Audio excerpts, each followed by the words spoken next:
Marco. Sean. I was checking out my wallet the other day. Your wallet? My wallet. Yeah. The real one or the virtual wallet? The virtual wallet. I don't know. Mine are both empty, so it doesn't. And mine was too, which is the sad part. Was it full before and then was empty? Because mine was just empty from the beginning. I had money on the wallet. Tons of coin in there, and yeah, I don't know what I'm talking about, but coin, the heavy one, or the the one up in the air. We don't know exactly. The one in the air. There are many different coins, and I'm not talking about the quarter or the half penny. But no, I think the sad reality is that, of course, coins, especially recently, a lot of coins have risen in value, and people like money, virtual or otherwise, if they can get their hands on it. And I think they've figured out a way to understand or learn who has coin, where they have it, and target those folks through many different ways. And turns out our good friend Chris Pierson from BlackCloak. Chris, good to have you on. Great to be here. Yeah, he's so patient. We were without rambling. I couldn't. Yeah. I can barely do it. No, I'm joking. But Chris and his team, I'm going to talk over you for a minute, Chris, continue to look at the world of threats targeting individuals, specifically executives and high net worth folks and private equity and venture capital investors, and you name it. If somebody has money, guess what? Somebody wants a chunk of their cash somehow, some way. Some do it through normal means, like, hey, I have an idea. Can I pitch you this idea? You give me some money and hopefully make some more money together. Others go around the backside and say, they have money, I'm going to figure out a way to grab it. And Chris and his team have done a lot of research on this front and have uncovered some things that I think are really interesting. So I'm excited to get into this, Chris. Before we do, though, I know you've been on the show a number of times. Marco did a post on LinkedIn. I don't know how many years ago we met you when you had this great idea of BlackCloak, and we're like, this is so cool. We're so excited for you to get this going, and it's tremendous to see the growth. For those that haven't heard from you yet on the show or haven't met you yet out on the circuit, if you will, a few words about you and a broader picture of what you're doing with BlackCloak. Yeah, no, appreciate that. It's always good to be back here with you guys, both Marco and Sean, both of you. I'm Chris Pierson. I'm a CEO founder of BlackCloak. BlackCloak is digital executive protection. We protect corporate executives, C-suite, board members, ELT teams. It could be 1, 10, 50. It could be 300 individuals at companies. We protect them in their personal lives, the area where the CISO doesn't want to go for privacy and legal reasons, where they definitely don't want to go from a pain point perspective. And we go in and protect that which is outside the four walls of the castle. We protect their personal lives, their families' personal lives, personal devices, privacy, device protection, the home protection, and then quite honestly, the concierge. We also do that same thing for high net worth, ultra high net worth individuals. So it's a same population because they're both going to be really highly exposed, high profile individuals. But that side gets really, really fun as well. Celebrity, politician, rock star, folks that are just, phenomenal wealth and all the rest. And so they are, a lot of times they'll have physical protection, they'll have kidnapping and ransom protection and all the rest. But on the cyber front, they are left to defend themselves with, $9.99 point solutions, that really don't do the job for their crazy life, and their lives are crazy. So love doing that, former CISO, former chief privacy officer, and about, 10 years in as a special government employee into DHS. But I mean, really it's all of that that's informed us as to what we're doing, where we want to go, and kind of solving the pains of the past for me. Yep. I love it. And we've had a few discussions where we look at this from the ELT, the executive perspective. So we've talked about the idea that companies provide protections against ransom, provide healthcare protection, provide other types of protection. I can't remember all the ones we talked about, but when we start looking at rock stars who have a lot of money, they want to invest that money, they become an investor. They're not sitting behind a corporate firewall, right? They're probably not even, and we'll talk about the VC firms and those folks as well, but I'm just thinking like a rock star or some an actor or whatever. They put their money into something that they don't have the backing of a firm, whether it be a VC firm or something else. So they really are sitting out there, but it's not hard to figure out that they've invested in something. No, not at all. And for a lot of I mean, number one, if it's going to be in their own name or in through some separate family office construct that they have, they advertise it, it's known, and ultimately SEC documents get out there. So you know that they're an investor, you know what they're doing. I mean, they have all sorts of weird footprints. I mean, they have full-blown studios in their homes. The intellectual property that's there on personal, quote-unquote, devices that are owned by them is just astonishing. I mean, their attack surface is so massive, but also in the area of investments. And some actors are like amazingly wonderful. They have VC firms. They have some great investments. Ashton Kutcher being one of them. Right. Their VC firms are quite, I have a laundry list of quite amazing investments and opportunities. There isn't a psychology aspect on this, right? I mean, we talk a lot since the beginning, like there's a psychology of bringing the privacy and protection in their home. We always talk about, the CISO in the corporate doesn't want to eventually deal with that. I mean, it could, but it's inviting their privacy. So there's that element of privacy they want to retain if they work for a big company. They are not working in a big company, but there's a lot of bleeding in between one and the other. And then there is the psychology of being independent, like in that case, and maybe posting that they bought cryptocurrency and they posted on Instagram. And so, that's pretty public right there. So that psychology behind it, you guys look into that as well, right? We do. I mean, think about it this way is that, and especially with what the threat intelligence team here at BlackCloak has uncovered in just released today, kind of out on the wires, is the fact of the matter is that if you are investing in something else and you're getting shares, options, RSUs for it, those are going to be things that are publicly listed. If you're a VC, if you're PE, you're going to be putting up the logos on your website. Once the investment is done, usually you have, somewhere in that 30 to 90 day period of time to go ahead and post it. And so your logo, you're putting up the logo for that investment. It might be a crypto, might be a wallet, might be a whatever, but you're putting up the logo, you're telling your story, and you're doing it, number one, to make sure people know what you're doing, make sure people see that your firm is active, that you're active, know your expertise, but also so that other future folks might know who to call if they want to get investment in the financial area, in the crypto area, in the mining area, whatever it is.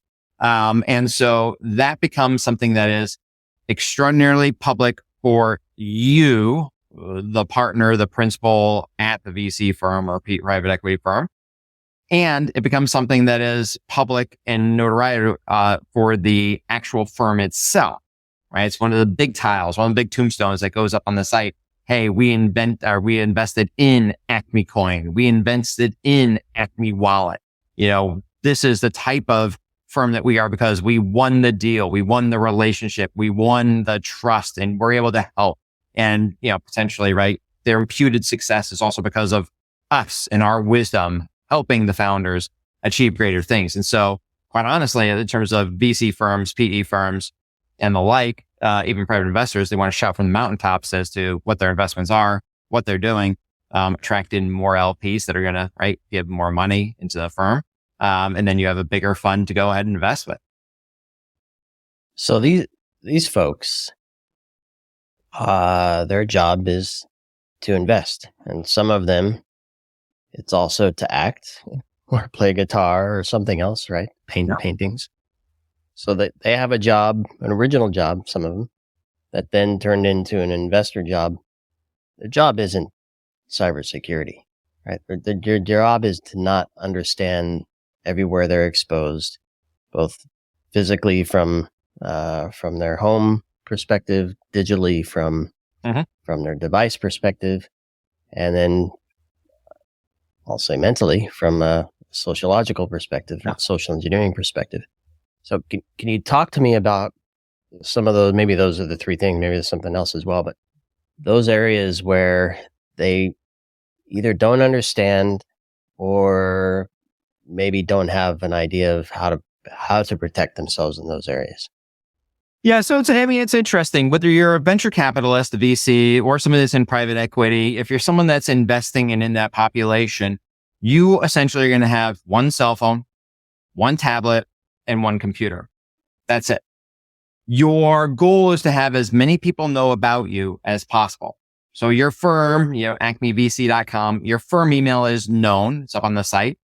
In fact, your cell phone is many times known because you used to hand it out on business cards. You bump the phones now, whatever. You want to get what's called deal flow. You want people saying, hey, wow, that guy, Chris, that guy, Larry, that guy, that person, Jennifer, whatever. They are the movers and shakers in this area. You should meet them. You should introduce yourself to them. Let me help get you connected. And so that information is out there. But your personal life is inextricably intertwined with your corporate life. One device, one cell, one tablet, one computer. You're not double duting it. You have one. Yeah, you might have a Gmail address too, but essentially you got one number and all the rest. And so what that becomes is as it relates to the firm and the firm computer, it's protected. Your cell phone, tablet aren't necessarily going to be protected. Your home network's not protected where you're working out of home as well as coffee shops, quite honestly. And your personal email is not protected as well. And of course, that's the keys to the kingdom for your crypto accounts, wallet accounts, all the rest.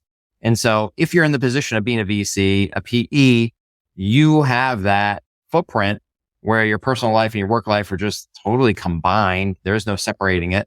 And things that you might invest in terms of your firm and you invest in, you oftentimes use, right? If you're an investor in Under Armour, guess what? You're not walking into the board meeting wearing a bunch of Nike stuff, right? You're wearing Under Armour stuff.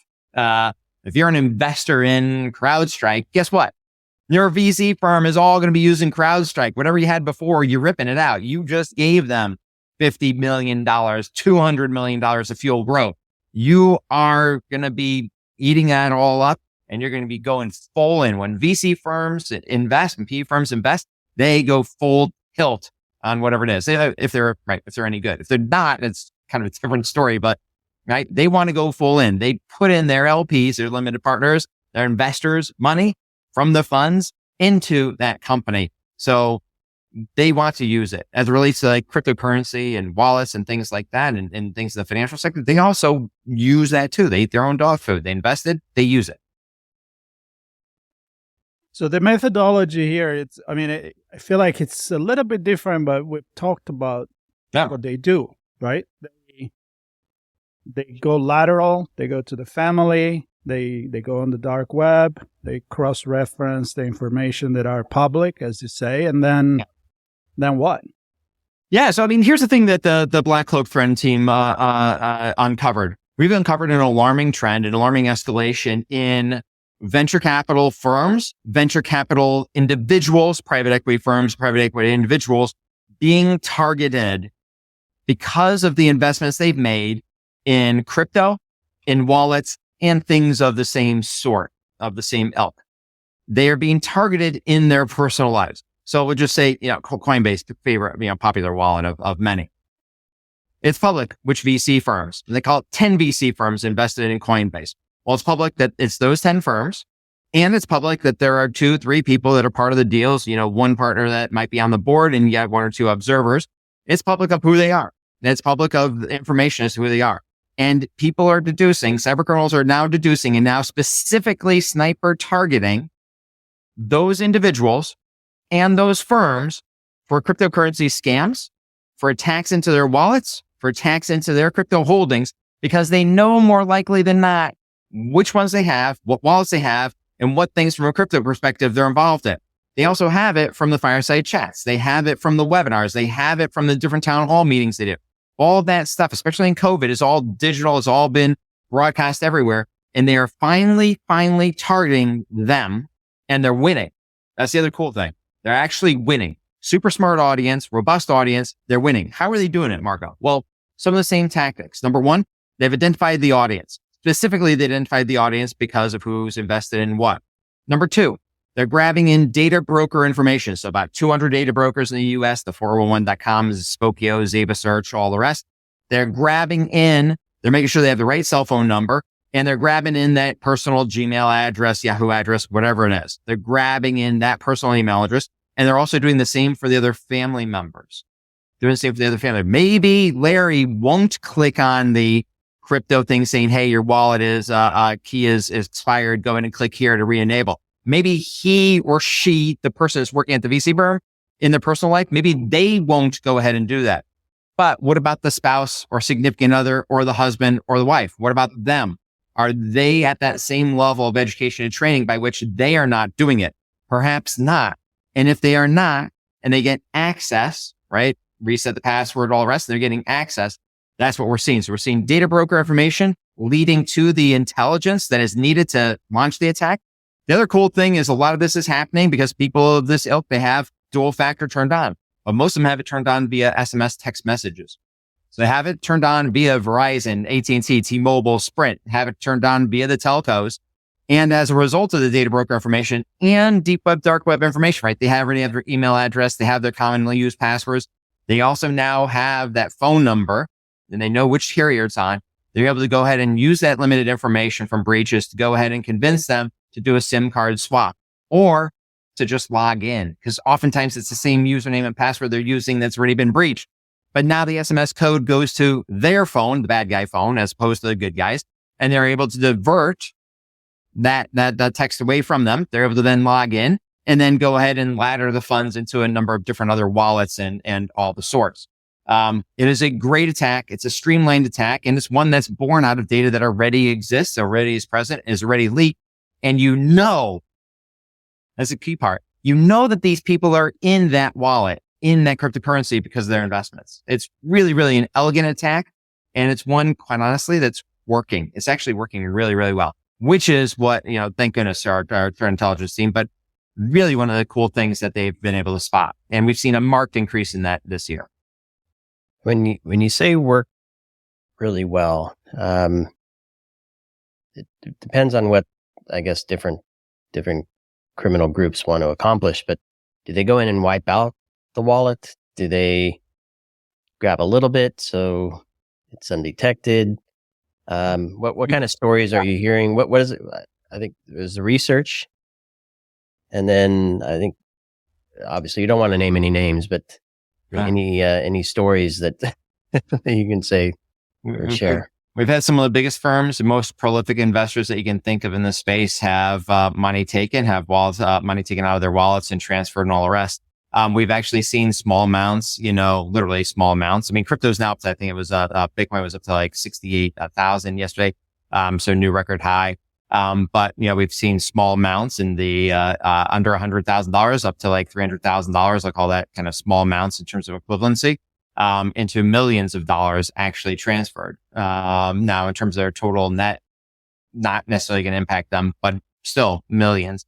There has been a little bit of like, what do you call it? Maybe gating or speed bumping on things, making sure that it's little amounts that go out. So there's not a big rush of no, we need to do a phone call, verification back in. Once again, if the SIM card or the phone is ported, it's going to go to the bad guy.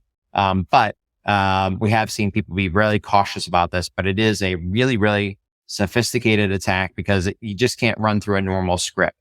This has to be done very, very carefully, but you're almost assured of getting someone that actually has exactly what you want, how you'd want it stored, and in dollar amounts that are better than, quite honestly, some ransoms that are going on and better than knocking over some companies. And these folks, quickly, Marco, these folks are, I mean, they're deep into some heavy duty activities like M&As and investments and IPOs and all these different things that are, I'll just say it, high stress, right? So the last thing they're focused on that transaction, whatever the pitch they're hearing or whatever it is that's immediate.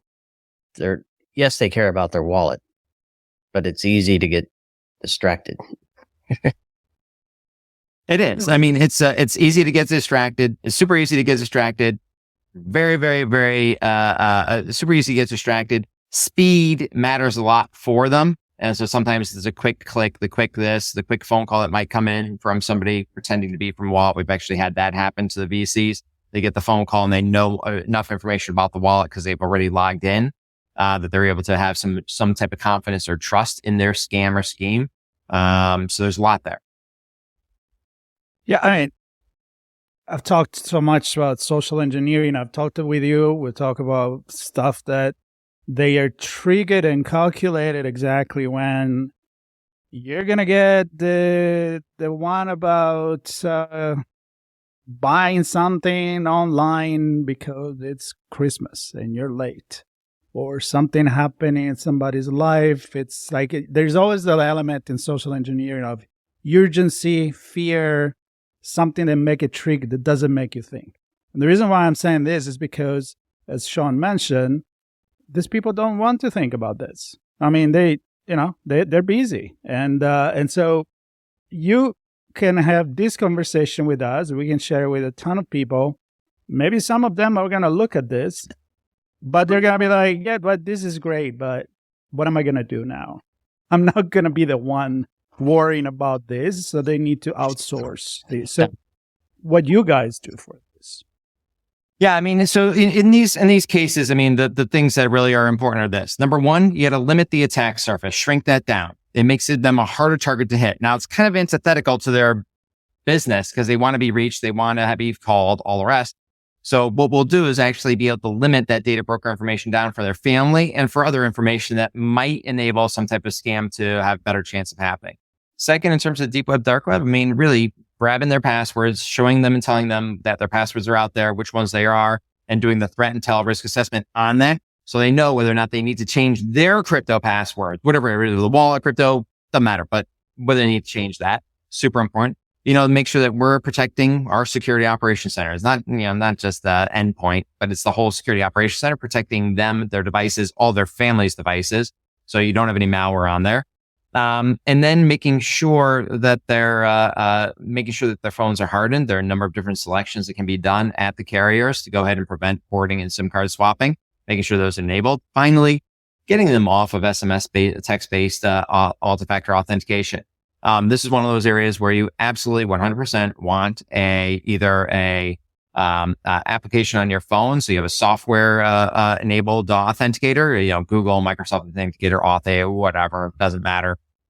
Where you have an authenticator, or you have something that's actually a hardware token, hardware key, like a YubiKey, like a Google Titan key, any one of those. Of course, hard storage or cold storage versus hot storage. I mean, that also gets into a separate layer, and that's really going to be dependent upon what the actual individual wants themselves.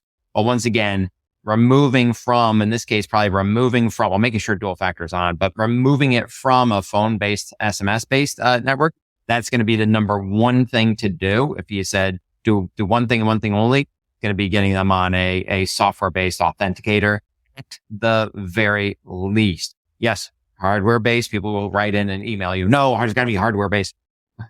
We want to get them up to 95% from SMS text and area of, maybe 70% cyber secure. Want to get them up to the 85, 90, 95 area. Yeah. Hardware token, we'll get them into 99 or something. We want to just get them in the right direction, and get them moving down that path. Well, talk to me about this, Chris, because it's one thing to recognize, and kudos to you and the team for recognizing this trend and the impact it's having on this community. It's another to understand where the exposure is, right? How it's happening.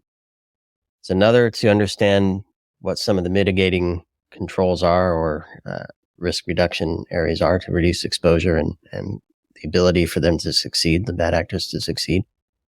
And then it's another to actually do it. So you mentioned a few things, right? Harden the phone, move from SMS to other forms of 2FA. Set up multiple email accounts so you're not using the same email for the important stuff like banking and wallets that you use for your logging into TikTok or whatever it is. Sean, you can just keep those on your AOL all day. You know them all. You know them. So talk to me about that, because again, we've mentioned a couple times that this isn't what they want to do. These folks want to do their deals. Yeah. They need your help to get them that last mile, right? Because even if they did all that other stuff, it's that final last mile of getting it all in place that's a real bear. It's sort of like it's like every single person has a to-do list at home, right? Yeah, we're going to paint this wall. We're going to, fix this room up. We're going to do this. We're going to do that, whatever.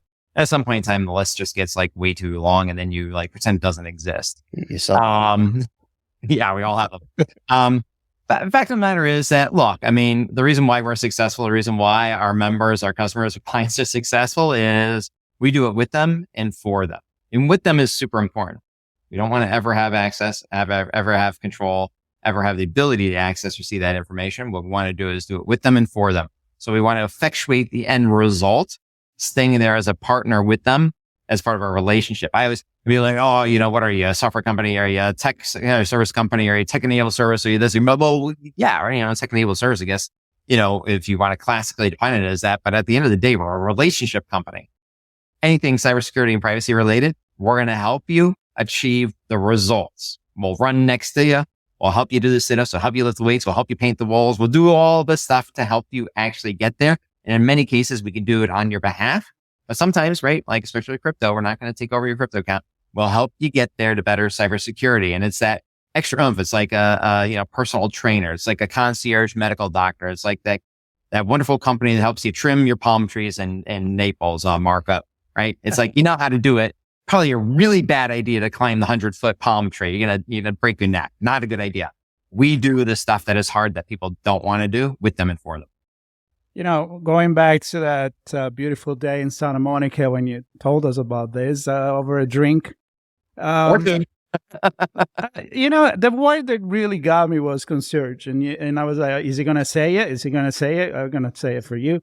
No, you did, because that's the key. It's a concierge service. So if people are used to this kind of concierge at the hotel, when you travel, when you get a car, whatever it is, this is what it is. It's personal, it's reliable, and it's not intrusive. And you develop this relationship to do what works for them. It's not just one fit at all. You go in and you're like, okay, what do you need?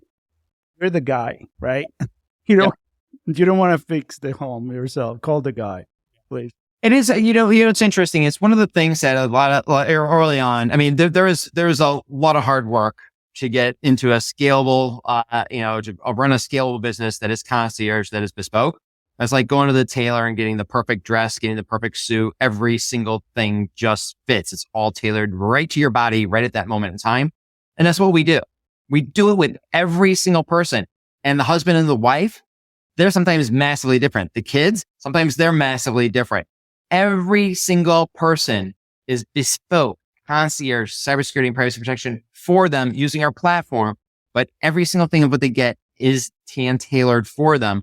And we just figured out a way to do it scale, and with great kind of metrics, so to speak. So, but also with style. That's where your research team comes into play. Oh my gosh, right? This team is awesome. Yeah, absolutely. The style, they know what the trends are. They know what to watch out. What do you want to dress in for that event?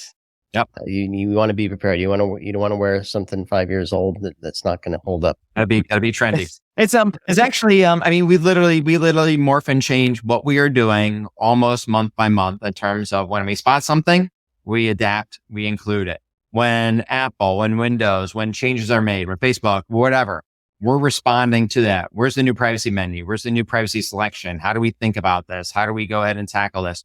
When threats and vulnerabilities come out, X, Y, and Z firewall, we're like, wow, we know that we have 2,000 of our clients' homes that are using that type of device. How do we actually think about this differently, folks? Like literally, we're there to think for them so they don't have to. And we're there to take care of it for them so they don't have to. But also when they want us, when they need us, we will hand tailor everything right for them. And that's what they love. That's what they love. Yep. And we have many conversations with you. Every time you discover something, you come. We have a new chapter of the brand story with BlackCloak and you. And sometimes you bring other friends. We had fantastic conversation. I want to invite actually people to check the BlackCloak directory on ITSP Magazine, because there is this story, there is car stories, there is many more. We talk about privacy, and it's a great way to discover what you guys do and the way you do it. And I'm gonna say, Sean, check your wallet again, because it may be even more empty now. Even more. Yeah, I think I'll look to Chris to help me keep my wallet in check. Yeah, we'll help you out. We'll make sure you keep all the coin there. I appreciate that. Appreciate that.